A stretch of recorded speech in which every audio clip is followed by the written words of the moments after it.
He married her for business. She carried his children in silence. What would you do if the person you loved most didn't believe you were capable of being loved at all? Ellie was a secretary, quiet, reliable, invisible in the world she worked in. Clayton was a billionaire CEO, cold and controlled, shaped by power and betrayal. Their paths crossed for one reason: legacy.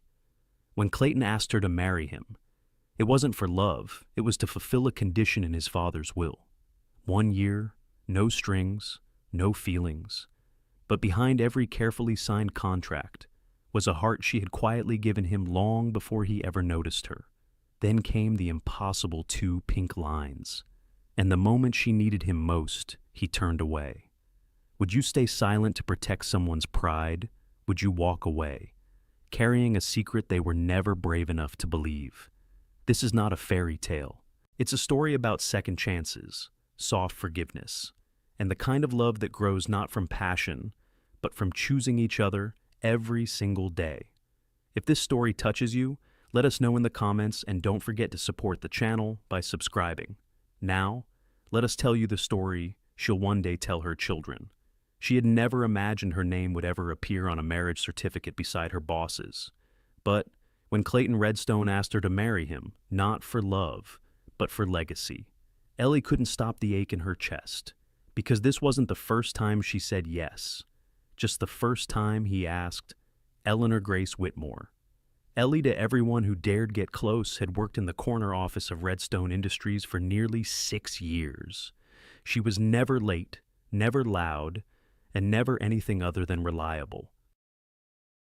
The kind of woman people trusted to keep their secrets, hold their calendars, and remember how they took their coffee while forgetting, somehow, to ask her how she took her own. Charleston bustled outside those tall glass windows. But Ellie lived in a quieter world, a world of half-finished grocery lists folded in her purse, of calendars marked in pencil, of one good pair of heels and a coat she'd never replaced, though the cuffs were worn soft as paper. And in that world, Clayton Redstone was the storm she never let herself step into. He was everything she was not: loud in success, sharp in logic, magnetic in a way that unsettled every room he entered. People didn't meet Clayton. They circled him, carefully, like birds around thunder. And she took his calls, scheduled his flights, kept his secrets, and watched him leave again and again for dinners she'd never be invited to, until the day he didn't leave. That Thursday had begun like any other. Cool spring air outside, the scent of brewing coffee inside. She'd placed his briefing on the corner of the desk at exactly 8:59, like always. And just as she turned to leave, he spoke without lifting his head. "Ellie," he said. His voice carried the same weight it always had measured, unhurried, a tone used by men who knew they would be obeyed. But what came next stopped her cold. "I need to get married." She had smiled, reflexively, a nervous tick, maybe a joke. But then he looked up, and the cool gray in his eyes was anything but casual. "I'm serious," he continued. "It's a clause, my father's will. If I want to retain controlling interest in the company, Redstone stays in my hands, I have to be legally married by my 44th birthday. That's in 6 months, she said slowly, still not fully believing where this was going. He nodded. And I don't trust strangers. Ellie felt the floor shift slightly beneath her feet. A tightness climbed into her throat. You don't have to answer right now, he added, but I need someone I can depend on, someone discreet, and there's no one I trust more than you.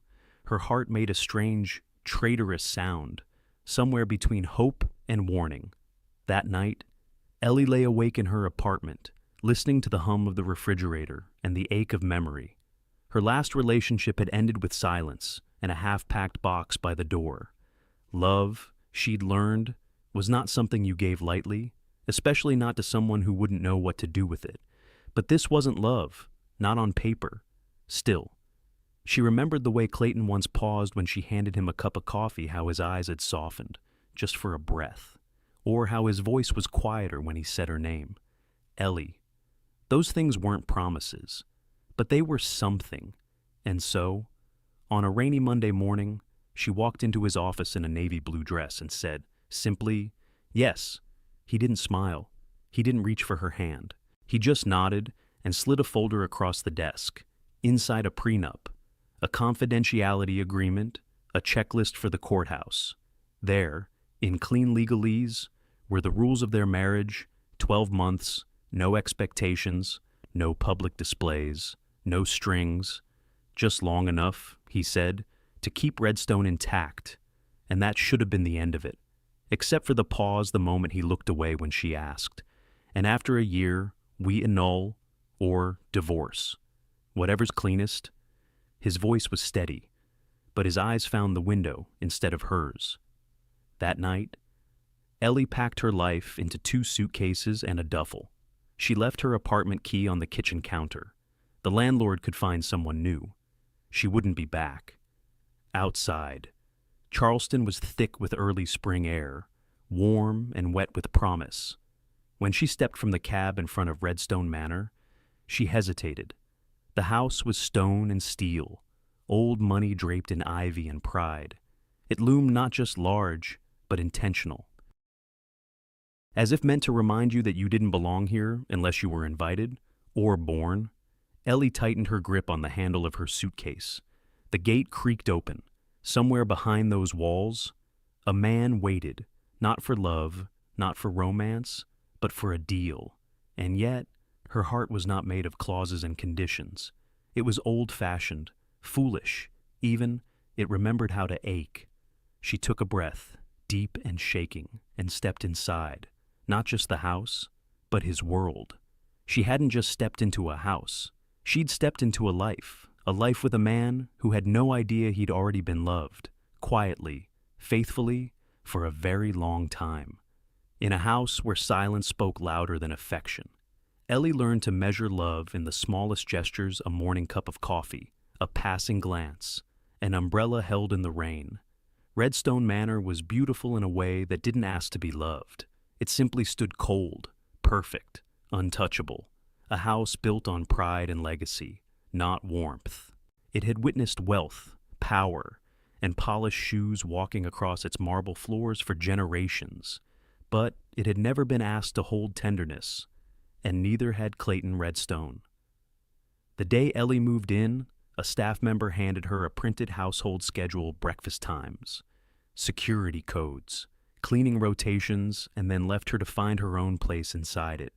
There was no welcoming toast, no shared dinner, just 2 separate bedrooms on opposite ends of a hallway that felt longer than her hometown's only street. The first morning of their marriage, she woke up early, too early.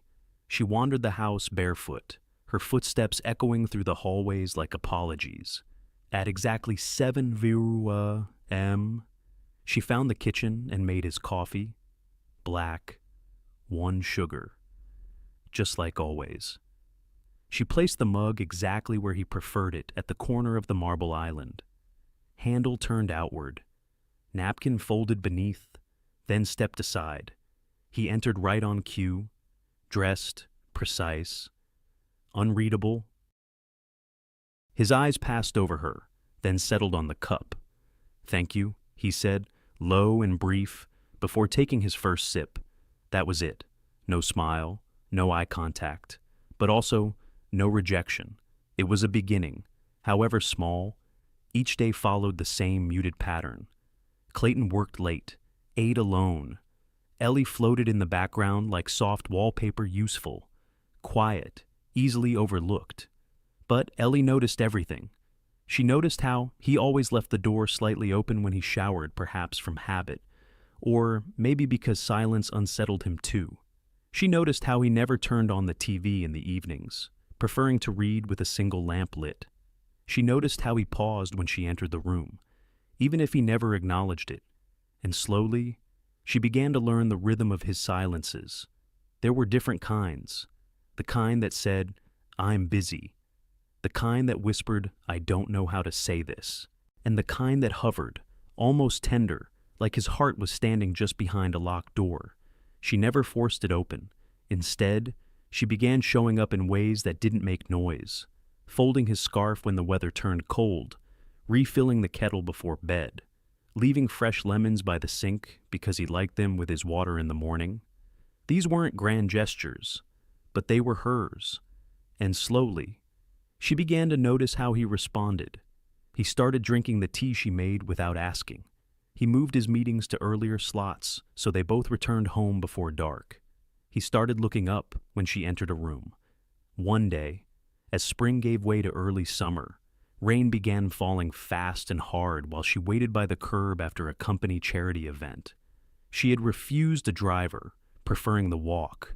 When she stepped outside, someone was already there, Clayton, holding an umbrella. He didn't say a word, just tilted it over her head and walked her to the car. In the silence, Ellie felt her chest tighten. Not with love, not yet, but with the sense that someone had seen her, protected her, even if he couldn't name it. Days later, she found herself wandering the house during a rare afternoon off. The sky outside was heavy with gray. She wandered into the library, perhaps the only room in the house untouched by marble. It smelled of cedar and stories. As she trailed her hand across the books, she felt her breath slow. Here, finally, she felt herself again. "You read?" came a voice behind her. She turned. Clayton stood in the doorway, one hand in his pocket. "I do," she said, steady but soft. "What kind?" he asked. She hesitated. "The quiet kind, where not much happens, but everything matters." His eyes softened, slightly. There was a beat of stillness. Then he asked, "Where did you grow up?" Ellie blinked. No one ever asked that. She tucked her hands into her sleeves. "Kansas, a town so small you could blink and miss it. My parents still live there. Dad sings in the church choir. Mama bakes too much and worries more." She chuckled, and in that moment, something shifted in Clayton's face, not just curiosity, but familiarity, like he was seeing something he remembered from long ago, though he'd never had it himself. That night, Ellie slept lighter. She dreamed of open skies and the scent of home. And for the first time in a long while, she woke with a sense that something invisible had moved, not between them, but within him. The next evening, she returned home after a walk through the gardens. The manor glowed with that soft, late spring light that turned everything gold. As she entered the dining room, she stopped. There, at her place on the table, was a book, hardback, deep green, worn edges, The Winter Orchard, her favorite, a novel she'd once mentioned in passing years ago. During a lunch meeting, she had assumed he hadn't even heard. There was no note, no bookmark. Just the book, lay gently where she'd see it. She didn't cry, but she stood for a long moment with the book pressed to her chest, and let herself believe, if only for one quiet second, that love, even the most unlikely kind, might not begin with fireworks, but with memory, and a gesture as simple as a book on a table. She didn't need a letter. She didn't need words. The book said what he couldn't, and somewhere deep in her chest, hope stirred again, soft as a turning page. Clayton's mother believed appearances were everything, and nothing ruined appearances like an uninvited heart. The invitation arrived in an envelope thick with weight, literal and symbolic, cream-colored with gold embossing, sealed with a red wax crest shaped like a rose. Redstone Family Garden Gala. Ellie turned the envelope over in her hands more times than she cared to admit. There was no note, no greeting, just her name printed in clean, sterile font. No warmth, no welcome. When she asked Clayton whether she should attend, he simply said, "You can, if you want, no pressure, no preference." But she knew better. Events like these weren't just for society. They were about society. Appearances, allegiances, hierarchies polished like heirloom silver. And wives, real or paper, were expected to be part of the show. So, she went. The night of the gala was warm, the kind of southern spring evening that felt like the world was leaning toward summer. The garden at Redstone Manor had been transformed. Thousands of fairy lights weaved through magnolia branches. Soft jazz floated through the air, and Charleston's elite glittered beneath the stars in tuxedos and silk. Ellie arrived in a dress that took her 3 weeks to find, navy chiffon, floor length, simple but elegant, nothing too bold, nothing too loud, just enough to say I see the rules. I'm playing too. As she stepped onto the manicured lawn, heads turned. She felt it whispers just behind glasses of champagne, eyes pretending not to stare. She found a quiet place near the hydrangeas, letting the crowd move around her like a tide. She was used to observing. It felt safer that way. Clayton found her there. He looked sharp, as always, tailored suit, silver cufflinks, an expression somewhere between calculated and distracted. But when he saw her, something flickered in his eyes. Not surprise, not admiration, just pause. You came, he said. I was invited, she answered, gently. He offered his arm. She hesitated just a second, then took it. Together, they entered the current of Charleston's most powerful bankers, socialites, politicians with sculpted smiles and generational wealth. Clayton greeted them with ease, trained charm, and the kind of confidence that came from never being questioned. Ellie stood beside him, quiet, composed. She smiled when appropriate, nodded when spoken to, and sipped sparkling water instead of wine. She knew how this world worked, even if she didn't belong to it. And then came her Marilyn Redstone. She didn't arrive. She descended in a cream satin gown, with pearls that looked like heirlooms and posture carved from marble. Clayton's mother moved through the garden like she owned the ground beneath her heels. Because, in many ways, she did. Clayton, she said, kissing his cheek with the softness of ceremony. Always so punctual. Then her eyes turned to Ellie. They didn't soften. And you must be Eleanor. Ellie extended her hand. Mrs. Redstone? It's lovely to finally meet you. The older woman glanced at her hand like it was something unexpected on fine china. Of course, she said smoothly. The secretary? Ellie kept her smile, measured, calm. I was his secretary. She replied, softly. Now, I'm his wife. There was a beat, just long enough for others nearby to hear. Marilyn's smile didn't falter. Yes. Well, we all wear many hats. Some of us longer than others. She turned to greet another guest, dismissing Ellie like a closing door. But not before Ellie saw the gleam in her eyes, the quiet triumph of a woman who believed she'd just reminded someone of their place.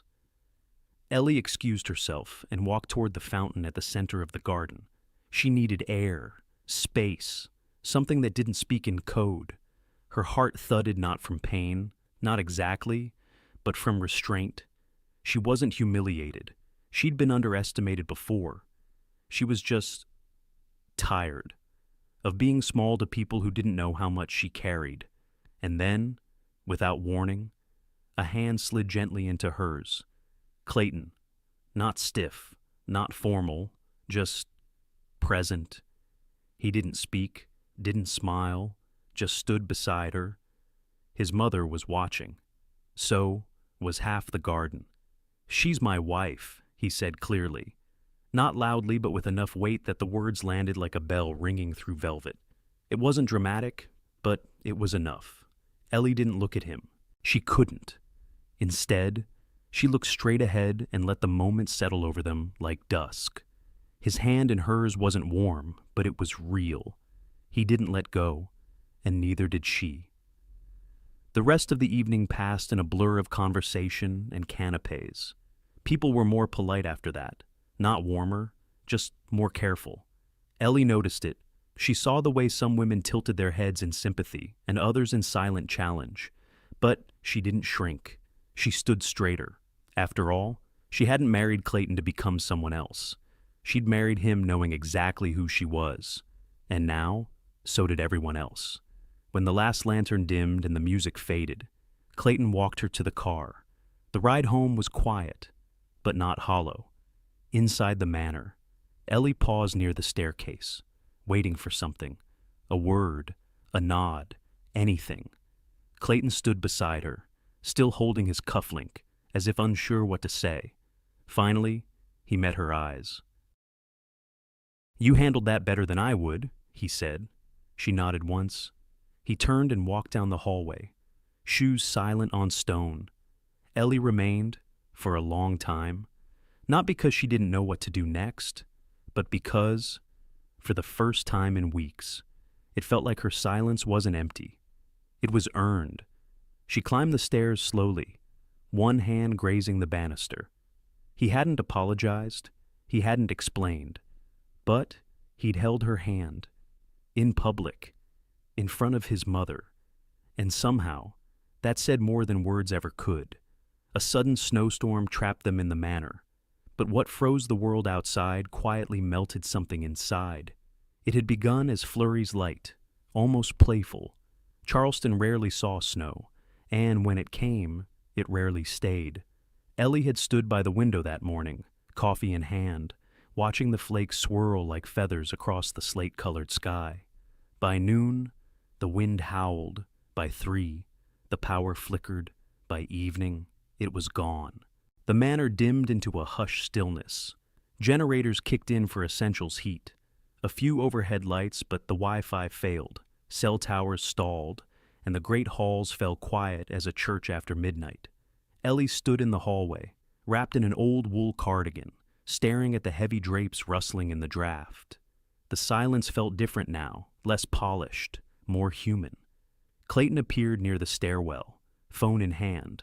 No signal, he muttered, sliding it into his pocket. She nodded. No news, no emails. Might be the first time in 10 years I don't know what's happening at the office. She smiled, faintly. Maybe it's a gift. He looked at her like he wasn't sure whether to agree. By nightfall, the snow had blanketed the gardens, erasing paths, softening every sharp line. Ellie lit candles in the dining room and set a fire in the hearth like her father had taught her carefully, patiently, coaxing warmth from wood. Clayton didn't retreat to his office that night. Instead, he wandered into the drawing room where she sat curled up in an armchair with a blanket and an old copy of The Winter Orchard. He didn't interrupt, just stood near the fireplace, gazing into the flames. "You ever get snow in Kansas?" he asked after a while. "All the time," she said. "But we never let it stop anything. We'd bundle up and keep going. Power went out every few weeks in the winter. My mom taught piano by candlelight." He gave a small smile, not amused, just remembering something. Ellie watched him quietly. He looked different in the firelight, less like a CEO, more like a man caught in the soft moment between two choices. After dinner, which they ate in the quiet warmth of the kitchen, Ellie found herself drawn to the music room. She hadn't entered it since moving in. Not really. The piano sat under a thin film of dust, forgotten. She lifted the cover gently, ran her fingers across the keys. "You play Clayton's voice?" surprised her. "A little," she said. "Enough to remember my mother's favorite hymns." He nodded. "My father hated music, thought it was a distraction." There was no bitterness in his voice, just fact. She played anyway. Soft, unsure notes. A melody she half remembered. The sound echoed through the stone, as if the house itself were leaning in to listen. Clayton sat nearby, just listening. And for the first time since their marriage began, they shared a night that wasn't about contracts or silence, just presence. On the second day of the storm, Ellie baked biscuits from scratch, using a recipe scrawled on the back of a grocery receipt. The kitchen smelled of butter and flour. The windows fogged from the oven's warmth. Clayton helped dry dishes after, quietly, like he'd done it before, like he wasn't above it. They spoke of ordinary things, childhood stories, books they never finished, songs that reminded them of no one in particular. It wasn't romantic, but it was real. Later that night, while adding logs to the fire, Clayton sat back on the rug, arms resting on his knees. Ellie stayed on the couch, her legs tucked beneath her. A long pause stretched between them, filled only by the soft crackle of burning wood. "I was 20, he said suddenly.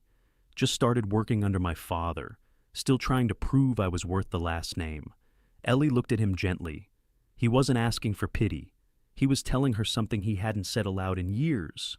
There was a car accident. I was driving back from a meeting. I don't even remember the crash. Just waking up, broken ribs, surgery, recovery. He rubbed the back of his neck. They told me I might not be able to have children. Nothing definitive, just unlikely.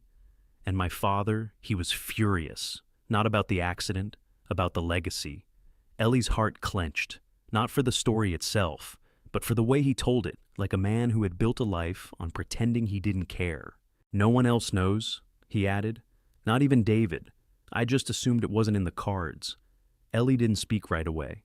She didn't fill the space with empty comfort. Instead, she said softly, that must have been heavy to carry alone. He nodded, eyes still on the fire. I stopped imagining things after that. A family, a real marriage. It all felt like something meant for other people. She wanted to reach out, to take his hand, but she didn't. Instead, she sat still, let the fire crackle, and offered the one thing he never got from the world, a place to rest. That night, the house hummed in low warmth, no screens, no sound, just snow falling like lullabies outside. Ellie passed by the study before going to bed and found him there curled in the armchair, head resting back, breath even and slow, sleeping, not collapsed from exhaustion, not guarded, just asleep. She stood in the doorway a long while, watching.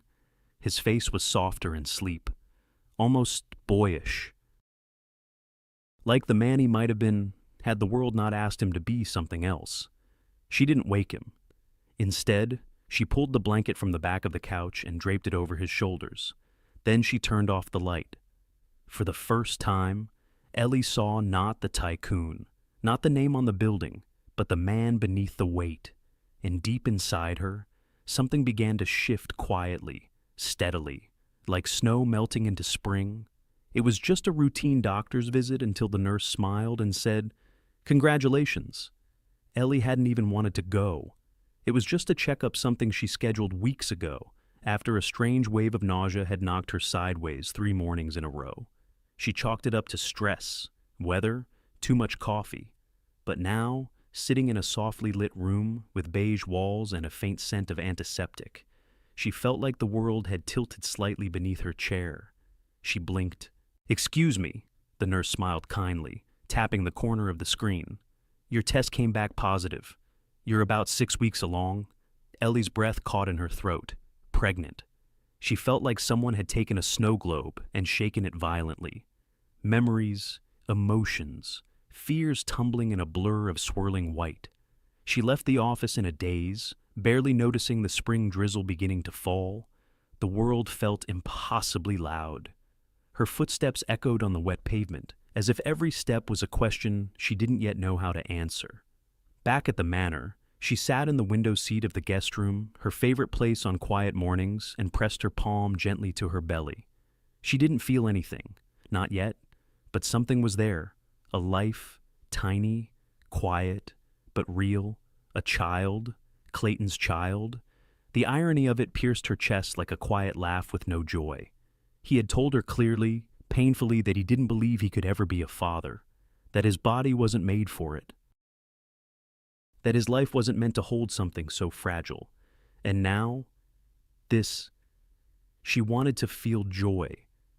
But joy was tangled with fear, with the echo of his voice from that night by the fire, with the weight of knowing this wasn't part of the plan. Their marriage had come with terms, boundaries, a timeline, and no children. Still, she waited 2 days before telling him. Not because she was hiding, but because she was gathering courage. Because some things needed space before they could be spoken aloud. She found him in the study, standing at the window with a glass of bourbon in one hand, his phone in the other. The storm had passed, but clouds still hung low, stubborn and gray. "Clayton," she said softly. He looked up. Yes. She didn't walk toward him, just stood near the doorway, hands folded. I went to the doctor this week. He nodded, distracted. Everything all right? She hesitated. Then I'm pregnant. Silence.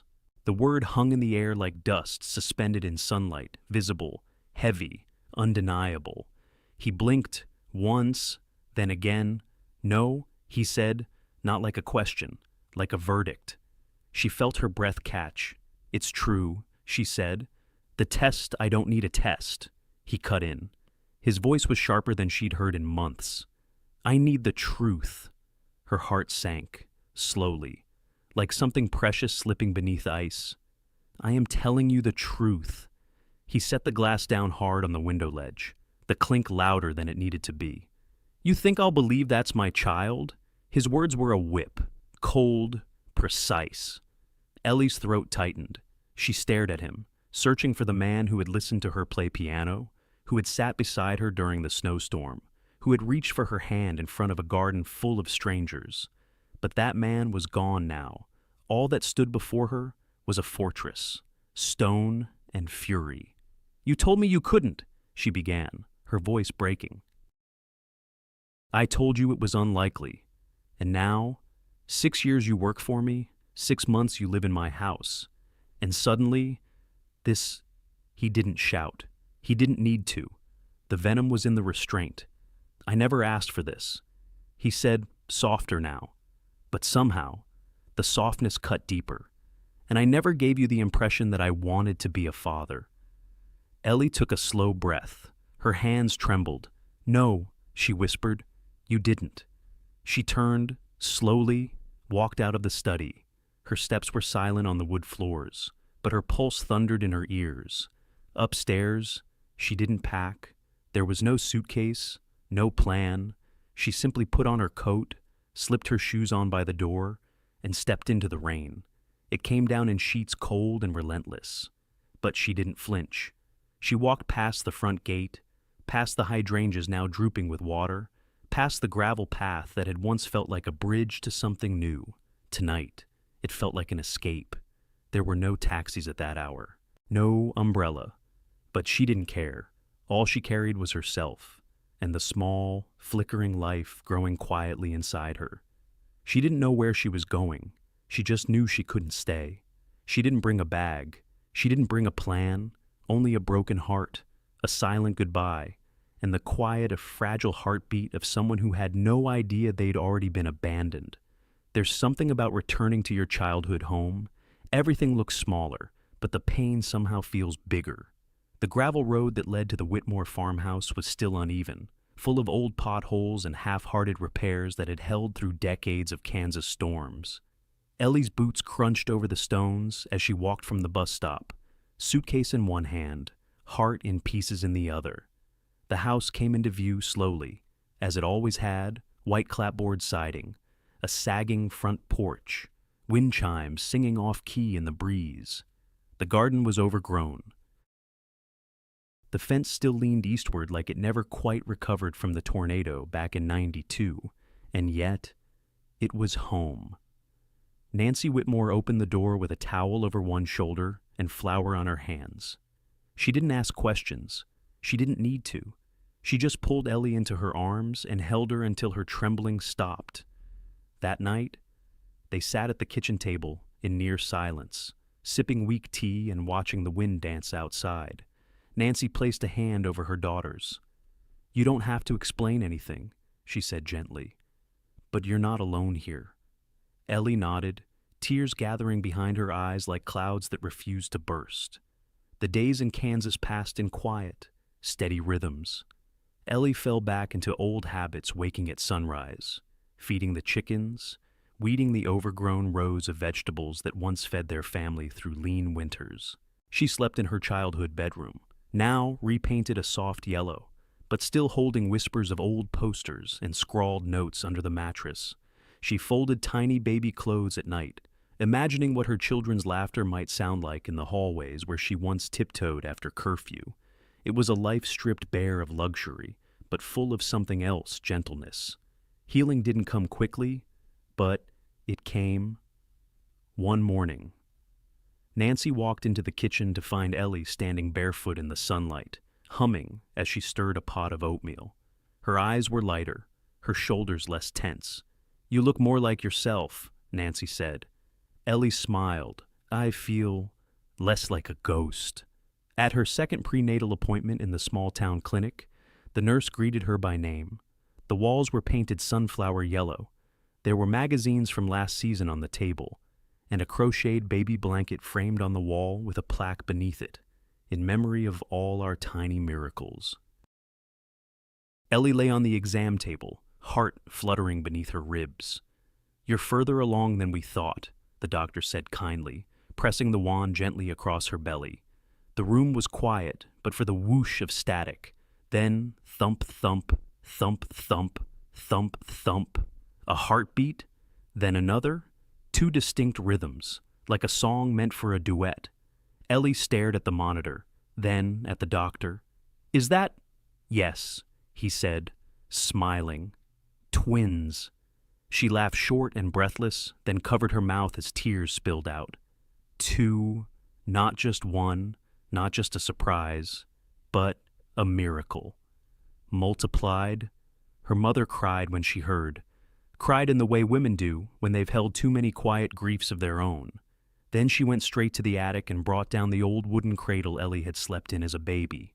They sanded and painted it together on the porch, layer by layer, until it gleamed again, weathered but ready.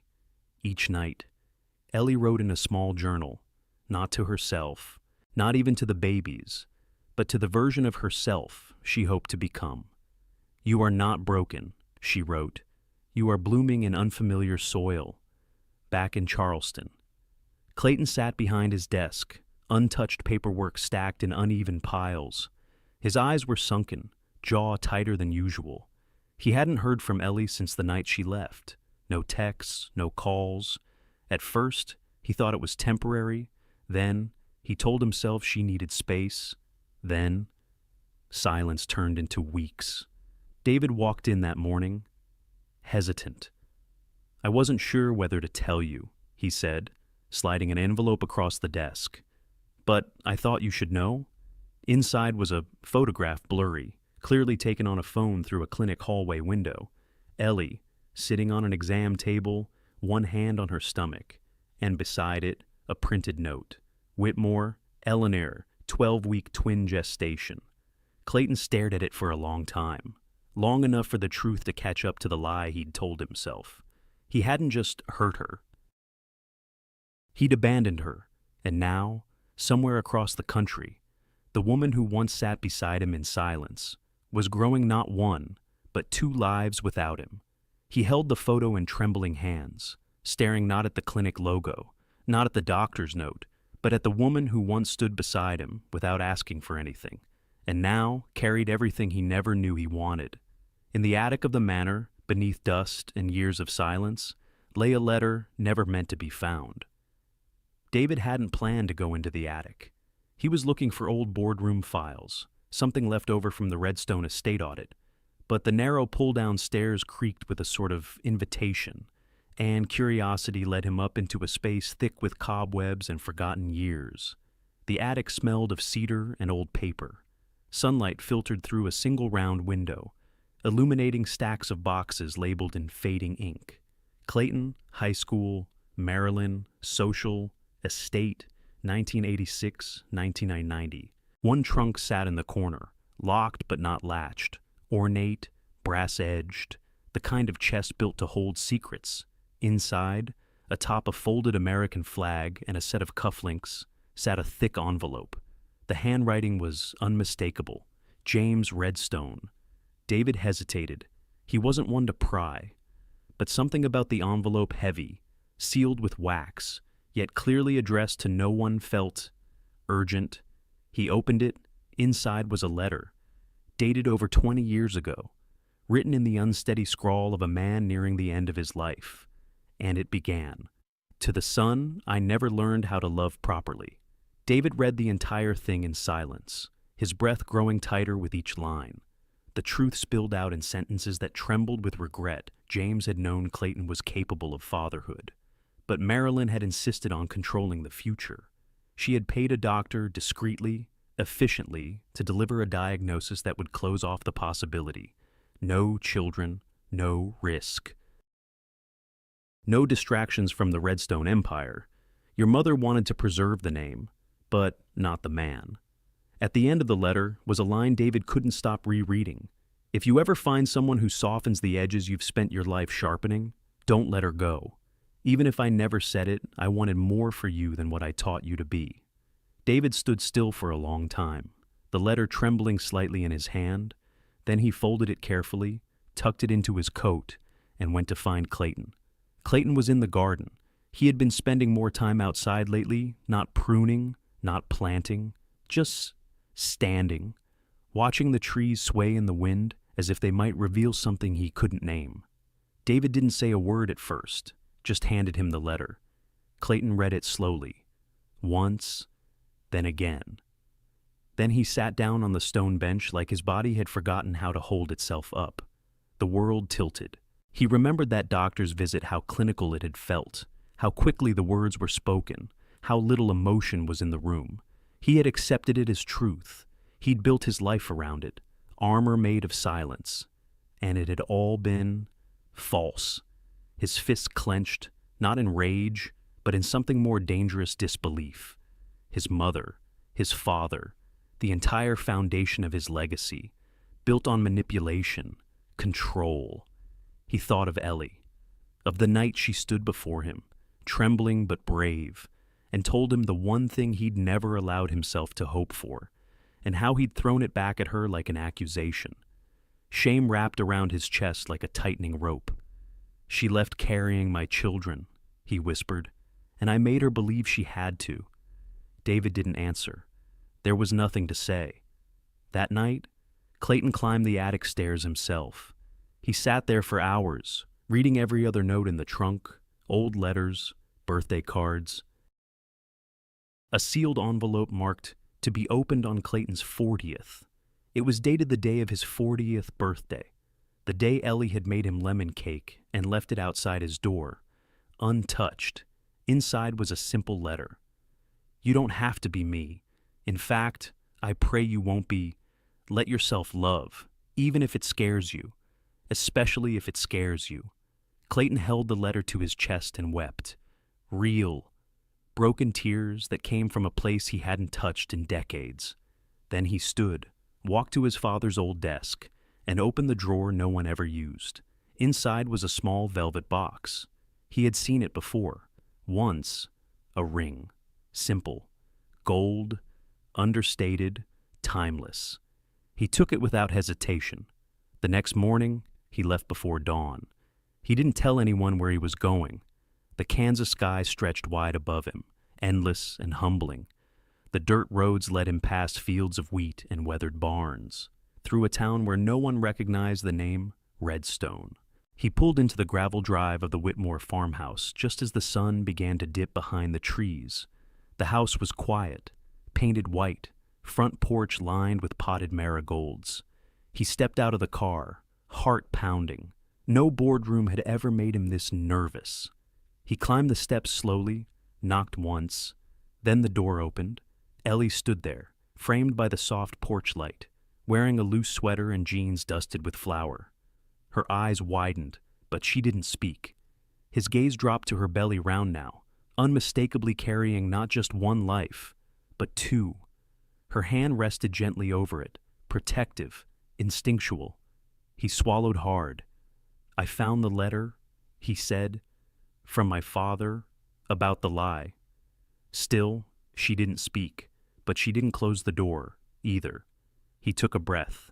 "I came to ask if I could stay, not to fix what I broke, but to be the kind of man you believed I could be." And for the first time in his life, he waited. No power, no control. Just hope. They didn't speak. Not yet. But the silence between them was no longer made of absence, it was possibility. And as the wind rustled through the porch chimes, Clayton realized sometimes coming home meant coming undone first. The twins weren't supposed to come for another 5 weeks. But life, like love, doesn't always follow a schedule. It had started as a low ache, dull and distant, barely noticeable at first. Ellie had been folding a basket of baby clothes by the window, humming an old lullaby her mother used to sing when the wind grew wild across the Kansas fields. She was thinking about names. She had a short list, tucked in the back of her journal. One for a boy, one for a girl. She didn't know yet which would fit, but she was beginning to imagine their faces. Then came the second cramp, sharper. She paused, hand resting lightly on the swell of her belly. The babies kicked sometimes, especially at dusk, but this felt different, deeper. Like her body had just taken a breath it hadn't meant to. She stood slowly, testing her balance. The room spun just slightly, and something inside her shifted. A third wave of tightness gripped her lower back longer this time, more demanding. That's when she called out. Clayton. He was in the kitchen, slicing apples with her mother for the evening pie. His voice was casual, distracted.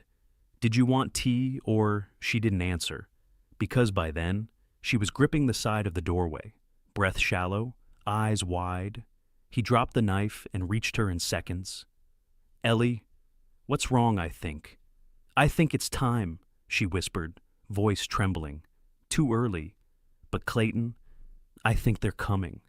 The hospital was 40 minutes away, but it felt like they were driving across a country. Rain had begun to fall, fine and silver, making the road shimmer in the fading light. Clayton gripped the steering wheel with one hand, the other never letting go of hers. She clutched his palm so tightly that her nails left half-moons in his skin. But he never pulled away. Breathe, he kept saying. I'm right here. And for the first time, those words didn't feel like a formality. They felt like a promise. Inside the small-town hospital, nurses moved quickly.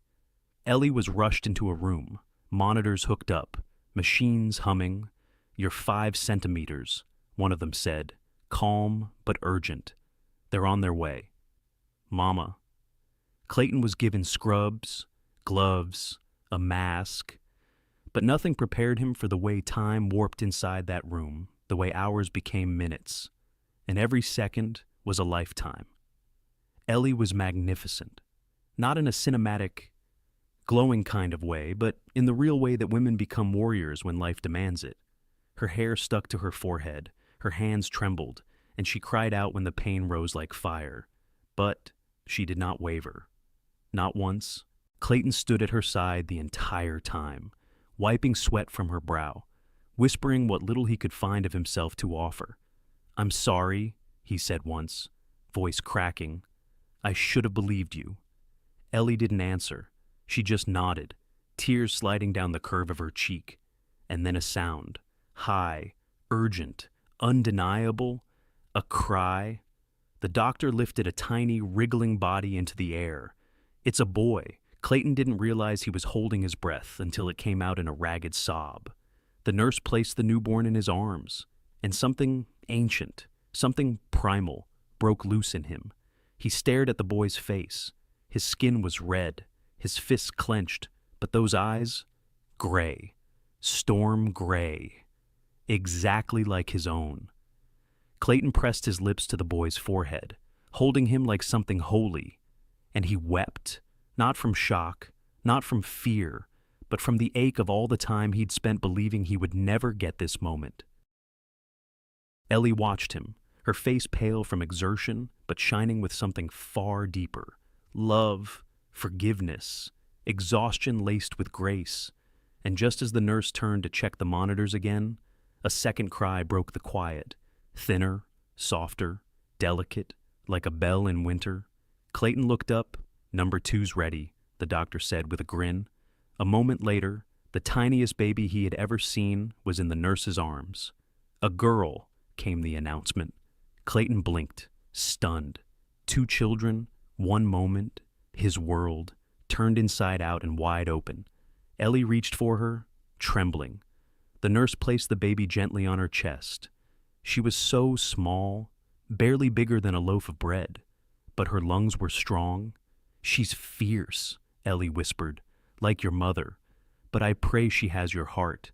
Clayton sat beside her, cradling their son, And for the first time, their family was real, not on paper, not in theory, in breath, in blood, in heartbeat.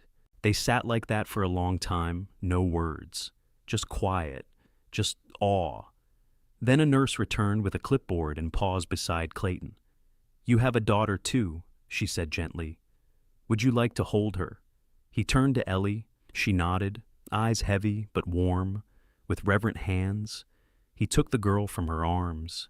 She fit in the crook of his elbow like she'd been there all along, and when her tiny fingers curled around his thumb, something inside him finally settled. Not everything was fixed, not everything was forgiven, but this was the beginning of something worth fighting for. 2 babies, 2 second chances, and in the hush of a hospital room, Clayton Redstone, for the first time in his life, didn't feel like an empire, he felt like a father. Forgiveness doesn't come wrapped in bows or tied in perfect words. Sometimes, it comes with warm coffee and baby socks. Mornings came earlier now. Not because the sun rose faster over Kansas fields, but because 2 tiny humans demanded it loudly, without apology, with lungs that seemed far too strong for such small bodies. Clayton adjusted quickly, more quickly than Ellie expected. The man who once ran billion-dollar mergers now ran on 2 hours of sleep and an alarming amount of black coffee. He had traded boardrooms for bottle warmers, ties for burp cloths. At first, it felt like he was trying to prove something, but as the days passed, Ellie began to notice he wasn't performing. He was present. At 3 a.m., when their daughter refused to sleep unless rocked to the soft hum of old jazz, it was Clayton who held her. His voice low, his arms steady. He learned how to change diapers, though he never quite got the tabs right. He paced the kitchen floor with a fussy baby on his shoulder, while Ellie finally slept a full hour. He burned toast twice, but made perfect oatmeal on the 3rd try.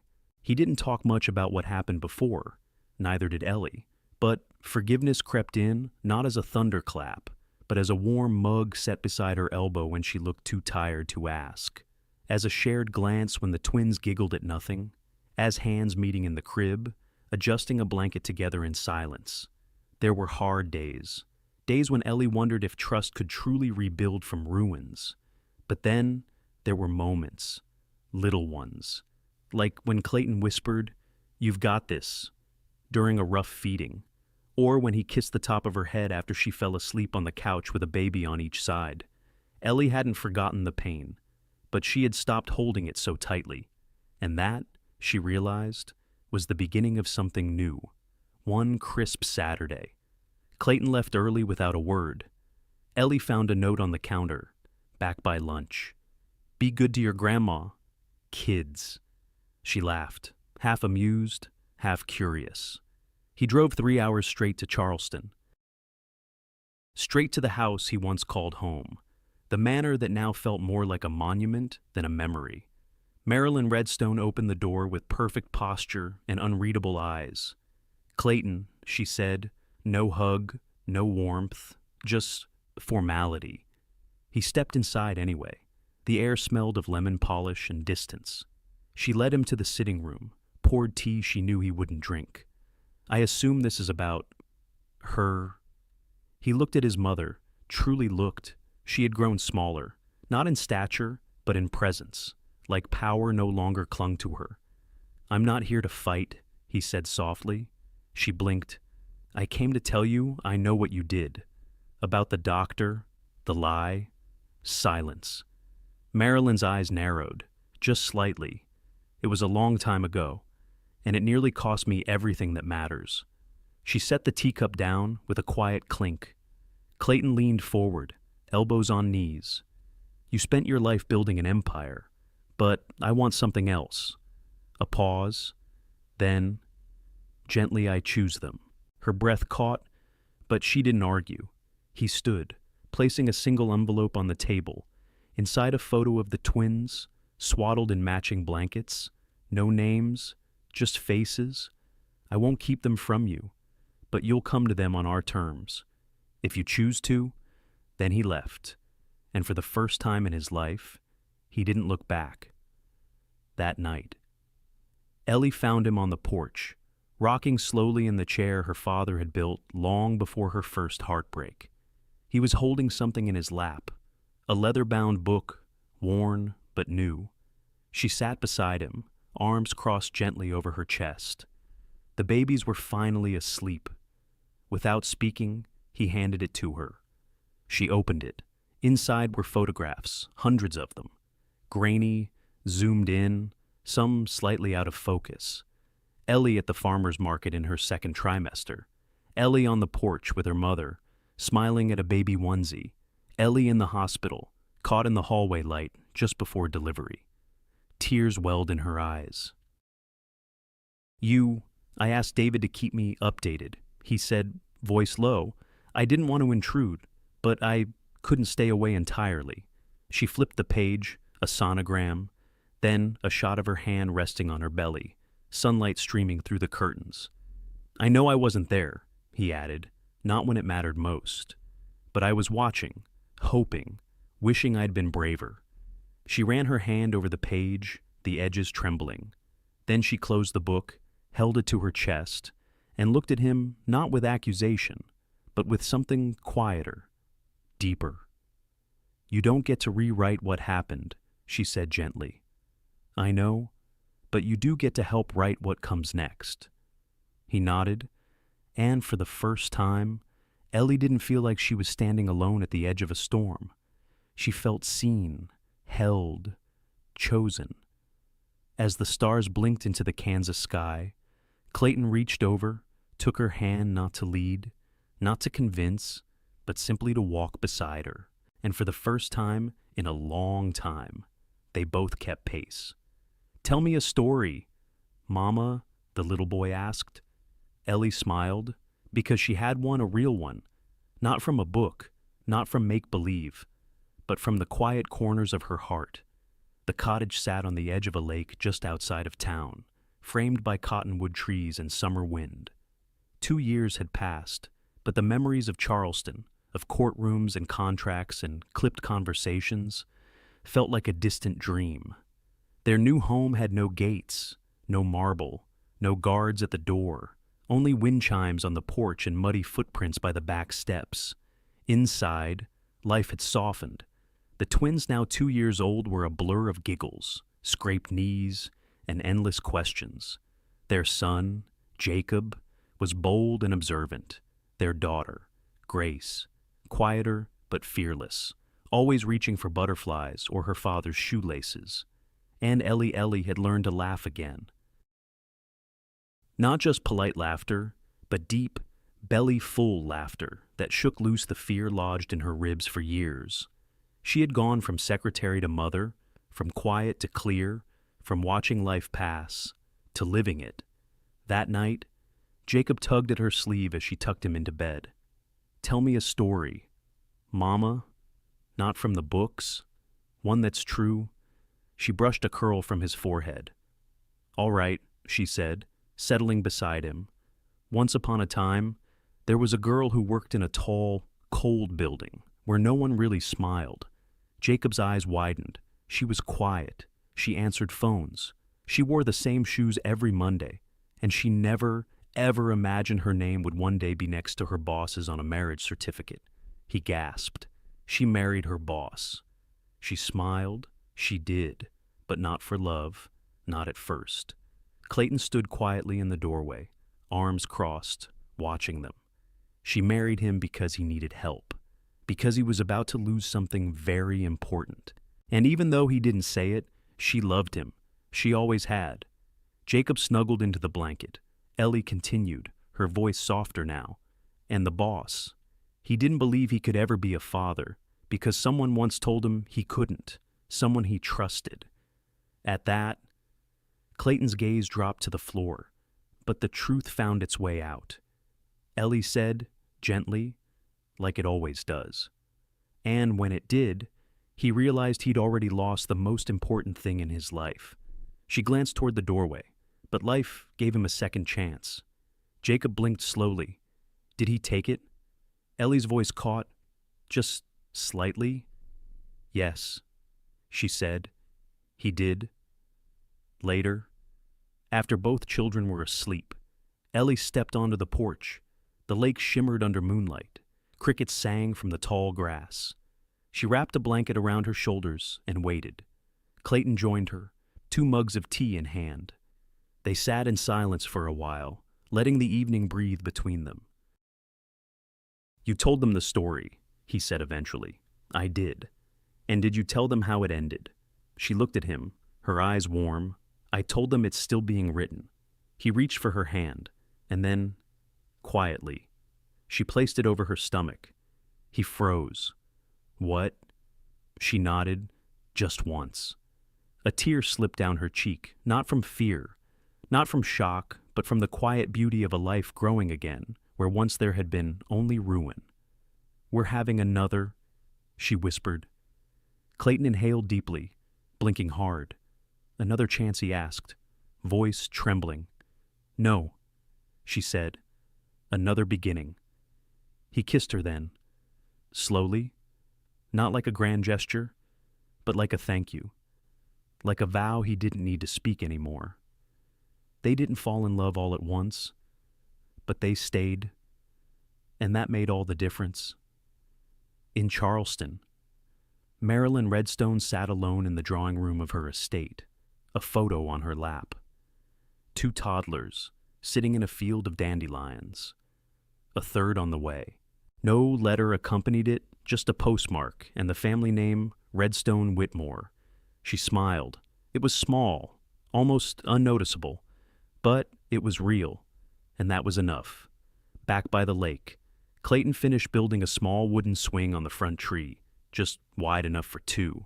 Ellie watched from the porch, one hand resting on her stomach, the other holding Grace's tiny fingers. Jacob ran barefoot across the grass, chasing sunlight. The world didn't need to be perfect, only present, only honest, only held with care. "One day," Ellie whispered, "they'll ask how we made it." Clayton looked at her, eyes soft. "And what will you say?" She smiled. "We didn't fall in love all at once," she said, "but we stayed, and that made all the difference. Some loves don't begin with fireworks. They begin quietly in kindness, in patience, in the moments when no one's watching. This story reminds us that love is not always loud. It isn't always declared in grand gestures or perfect words. Sometimes it's choosing to stay, choosing to forgive, choosing to believe in someone when they cannot believe in themselves. Ellie and Clayton teach us that second chances are rarely perfect. They're often messy, slow, and filled with doubt, but they are also deeply human.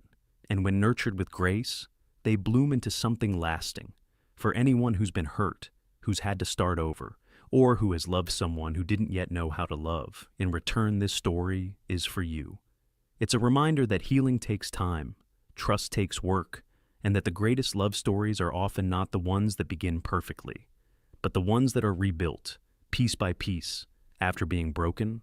No matter how late in life it comes, real love is still possible, and it's always worth the wait. Thank you for spending time with us today. If this story touched your heart, we'd be truly grateful if you could like, share, and subscribe to our channel. Your support helps us continue bringing you more stories of hope, healing, and human connection. And if this reminded you of someone or even a part of your own journey, feel free to share it in the comments. We're always here to listen. Until next time, take care of your heart and each other.